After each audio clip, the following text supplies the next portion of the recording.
नमस्कार, ये आकाशवाणी शिमला है। अब आप राकेश शर्मा से प्रादेशिक समाचार सुनिए। पहले आज के मुख्य समाचार।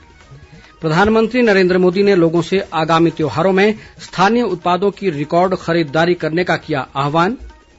मुख्यमंत्री जयराम ठाकुर के अनुसार प्रदेश के लिए वरदान साबित होगा बल्क ड्रग पार्क। मुख्य न्यायाधीश न्यायमूर्ति अमजद ए सैयद ने कहा, आपसी सहमति व मध्यस्थता से अधिकतर मामलों का निपटारा संभव। और प्रदेश के कई स्थानों पर मानसून की वर्षा जारी। चंबा जिला में बाढ़ की चपेट में आने से 3 लोग लापता। अब समाचार विस्तार से।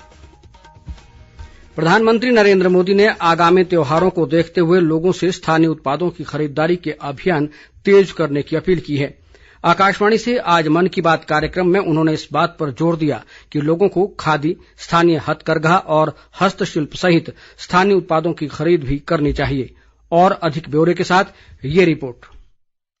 प्रधानमंत्री नरेंद्र मोदी ने आगामी त्योहारों में लोगों से स्थानीय उत्पादों की रिकॉर्ड खरीदारी करने का आग्रह किया है। उन्होंने इस बात पर बल दिया कि सभी को मिलकर स्थानीय उत्पादों को प्रोत्साहन देना चाहिए। बीते वर्षों से हमारे त्योहारों के साथ देश का एक नया संकल्प भी जुड़ गया है। आप सब जानते हैं, ये संकल्प है वोकल फॉर लोकल का। अब हम त्योहारों की खुशी में अपने लोकल कारीगरों को, शिल्पकारों को और व्यापारियों को भी शामिल कर बापू की जयंती के मौके पर हमें इस अभियान को और तेज करने का संकल्प लेना है। खादी, हैंडलूम, हैंडीक्राफ्ट, ये सारे प्रोडक्ट के साथ साथ लोकल सामान जरूर खरीदें। आखिर इस त्योहार का सही आनंद भी तब है जब हर कोई इस त्योहार का हिस्सा बने।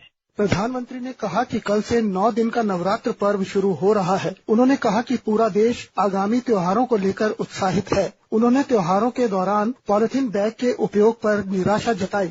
हमने देखा है त्योहारों पर पैकिंग और पैकेजिंग के लिए पॉलिथीन बैग का भी बहुत इस्तेमाल होता रहा है। स्वच्छता के पर्वों पर पॉलिथीन का नुकसानकारक कचरा, ये भी हमारे पर्वों की भावना के खिलाफ है। इसलिए हम स्थानीय स्तर पर बने हुए नॉन प्लास्टिक बैग का ही इस्तेमाल करें। हमारे यहाँ जूट के, सूत के, केले के ऐसे कितने ही पारंपरिक बैग का चलन एक बार फिर से बढ़ रहा है। ये हमारी जिम्मेदारी है कि हम त्योहारों के अवसर पर इनको बढ़ावा दें और स्वच्छता के साथ अपने और पर्यावरण के स्वास्थ्य का भी ख्याल रखें। प्रधानमंत्री ने टीबी रोगियों के प्रति लोगों की सकारात्मक भावना की प्रशंसा की। उन्होंने कहा कि कई लोग रोगियों के लिए पोषक आहार उपलब्ध करवाने में अहम भूमिका निभा रहे हैं। उन्होंने उम्मीद जताई कि जन भागीदारी से वर्ष 2025 तक भारत टीबी मुक्त हो जाएगा।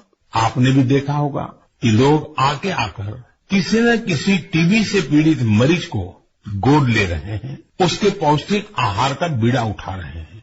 दरअसल ये टीबी मुक्त भारत अभियान का एक हिस्सा है, जिसका आधार जन भागीदारी है, कर्तव्य भावना है।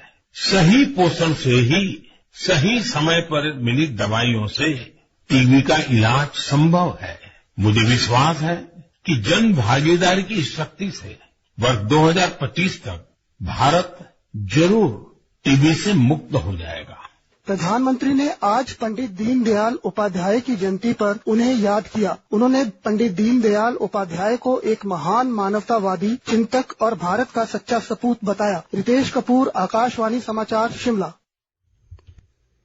मुख्यमंत्री जयराम ठाकुर ने कहा है कि केंद्र द्वारा मंजूर बल्क ड्रग पार्क प्रदेश के लिए वरदान साबित होगा। वे विश्व फार्मासिस्ट दिवस पर आज सोलन जिला के कसौली से फार्मेसी परिषद के सदस्यों को वर्चुअल माध्यम से संबोधित कर रहे थे। उन्होंने कहा कि कोरोना महामारी के दौर में फार्मासिस्टों ने अहम भूमिका निभाई थी और डॉक्टरों के बाद फार्मासिस्टों पर ही मरीज अधिक भरोसा करते हैं। मुख्यमंत्री ने कहा कि बद्दी क्षेत्र एशिया का सबसे बड़ा फार्मा हब बनकर उभरा है और कोरोना काल में बद्दी में निर्मित दवाओं की आपूर्ति दुनिया भर के देशों में की गई है। स्वास्थ्य मंत्री राजीव सैजल भी इस दौरान मौजूद रहे। इस बीच मुख्यमंत्री ने कसौली में एक निजी स्कूल के खेल परिसर का भी लोकार्पण किया। इस परिसर के निर्माण पर 18 करोड़ रुपए खर्च हुए हैं। केंद्रीय सूचना व प्रसारण मंत्री अनुराग सिंह ठाकुर कल से हमीरपुर जिला के 2 दिवसीय दौरे पर रहेंगे। इस दौरान वे नादौन, हमीरपुर और सुजानपुर विधानसभा क्षेत्रों में करोड़ों रुपए की विकास परियोजनाओं के उद्घाटन व शिलान्यास करेंगे। अनुराग ठाकुर का जिले में विभिन्न स्थानों पर जनसभाओं को संबोधित करने का भी कार्यक्रम है। प्रदेश उच्च न्यायालय के मुख्य न्यायाधीश न्यायमूर्ति अमजद ए सैयद ने कहा है कि आपसी सहमति और मध्यस्थता से अधिकतर मामलों का निपटारा संभव हो सकता है। इससे जहां न्यायालयों में मुकदमों की संख्या कम होगी, वहीं लोगों को सुलभ और समय पर न्याय मिलना सुनिश्चित हो सकेगा। वे आज धर्मशाला में आयोजित विधिक सेवा महाशिविर के दौरान बोल रहे थे। मुख्य न्यायाधीश ने कहा कि समाज के सभी वर्गों में शांति और भाईचारा स्थापित करना कानून का अंतिम लक्ष्य है और न्याय प्राप्त करना प्रत्येक नागरिक का मौलिक अधिकार है। उन्होंने बताया कि ऐसे शिविरों का मुख्य उद्देश्य लोगों में न्याय के बारे में साक्षरता व जागरूकता पैदा करना है। जल शक्ति मंत्री महेंद्र सिंह ठाकुर ने मंडी जिला में धर्मपुर विधानसभा क्षेत्र के सरी और दबरोट में आज विभिन्न योजनाओं के उद्घाटन व शिलान्यास किए। उन्होंने कहा कि देश व प्रदेश में भाजपा सरकार के प्रयासों से राज्य में 2 गुना रफ्तार से विकास हुआ है। महेंद्र सिंह ठाकुर ने कहा कि भाजपा कार्यकाल में अति दुर्गम व पिछड़े धर्मपुर विधानसभा क्षेत्र में भी विकास के नए आयाम स्थापित किए गए हैं। उद्योग मंत्री बिक्रम ठाकुर ने कहा है कि महिलाओं के सशक्तिकरण व उत्थान के लिए सरकार ने गंभीर प्रयास किए हैं। कांगड़ा जिला में देहरा के नंगल चौक में महिला मंडलों के सम्मान समारोह में उन्होंने कहा कि महिलाओं को आत्मनिर्भर बनाने के लक्ष्य के साथ सरकार द्वारा प्रदेश में अनेक योजनाएं चलाई जा रही हैं। पशुपालन मंत्री वीरेंद्र कंवर ने कहा कि भाजपा सरकार के वर्तमान कार्यकाल में प्रदेश में करीब 22,000 बेसहारा गौवंश को आश्रय प्रदान किया गया है। ऊना जिला के समूरकलां में आज एक कार्यशाला में उन्होंने कहा कि प्रदेश में 5 बड़े स्तर की नई गौशालाएं बनाई जाएंगी, जिससे अतिरिक्त गौवंश को आश्रय देने में मदद मिलेगी। वीरेंद्र कंवर ने बताया कि सरकार के वर्तमान कार्यकाल में 123 नए पशु चिकित्सा संस्थान खोले गए हैं। भारतीय जनसंघ के संस्थापक पंडित दीनदयाल उपाध्याय की आज जयंती है। इस अवसर पर शिमला स्थित भाजपा मुख्यालय में पार्टी नेताओं ने उन्हें पुष्पांजलि अर्पित की। इस दौरान प्रदेश भाजपा अध्यक्ष सुरेश कश्यप और चुनाव सह प्रभारी देवेंद्र सिंह राणा सहित अन्य नेता मौजूद रहे। इस बीच केंद्रीय सूचना व प्रसारण मंत्री अनुराग ठाकुर ने कहा कि पंडित दीनदयाल उपाध्याय ने वंचितों के उत्थान के लिए जो स्वप्न देखा था, उसे प्रधानमंत्री नरेंद्र मोदी ने साकार कर दिया है। उन्होंने नई दिल्ली में कहा कि पिछले 8 वर्षों में गरीबों के उत्थान के लिए अनेक उपाय किए गए हैं। भाजपा के वरिष्ठ नेता व पूर्व मुख्यमंत्री प्रेम कुमार धूमल ने सुजानपुर विधानसभा क्षेत्र के टौणी देवी में प्रधानमंत्री के मन की बात कार्यक्रम को सुना। उन्होंने इस कार्यक्रम में प्रधानमंत्री द्वारा की गई बातों को लेकर लोगों से चर्चा की। इससे पहले उन्होंने पंडित दीनदयाल उपाध्याय को उनकी जयंती पर श्रद्धांजलि भी अर्पित की। धूमल ने कहा कि पंडित दीनदयाल उपाध्याय ने राष्ट्र निर्माण में अपना जीवन समर्पित किया है और उनके विचार देशवासियों को हमेशा प्रेरित करते रहेंगे। राजधानी शिमला सहित प्रदेश के अधिकांश क्षेत्रों में मानसून की वर्षा का क्रम लगातार जारी है।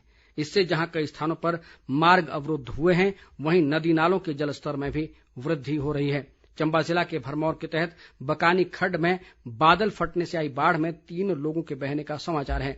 ये लोग अभी भी लापता है और तलाशी अभियान लगातार जारी है। जानकारी के अनुसार पानी के बहाव में नाले पर बनी कई पुलियां भी बह गई हैं।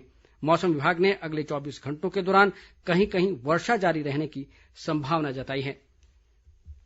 शहरी विकास मंत्री सुरेश भारद्वाज ने शिमला के गेयटी थिएटर में आज हिम चित्रोत्सव 2022 कार्यक्रम का शुभारंभ किया। इस 2 दिवसीय उत्सव में कई फिल्में दिखाई जाएंगी। उन्होंने चित्रोत्सव पर आधारित स्मारिका का विमोचन भी किया। अंत में मुख्य समाचार एक बार फिर। प्रधानमंत्री नरेंद्र मोदी ने लोगों से आगामी त्योहारों में स्थानीय उत्पादों की रिकॉर्ड खरीदारी करने का किया आह्वान। मुख्यमंत्री जयराम ठाकुर के अनुसार प्रदेश के लिए वरदान साबित होगा बल्क ड्रग पार्क। मुख्य न्यायाधीश न्यायमूर्ति अमजद ए सैयद ने कहा, आपसी सहमति व मध्यस्थता से अधिकतर मामलों का निपटारा संभव। और प्रदेश के कई स्थानों पर मानसून की वर्षा जारी। चंबा जिला में बाढ़ की चपेट में आने से 3 लोग लापता। इसके साथ ही समाचार बुलेटिन समाप्त हुआ। नमस्कार।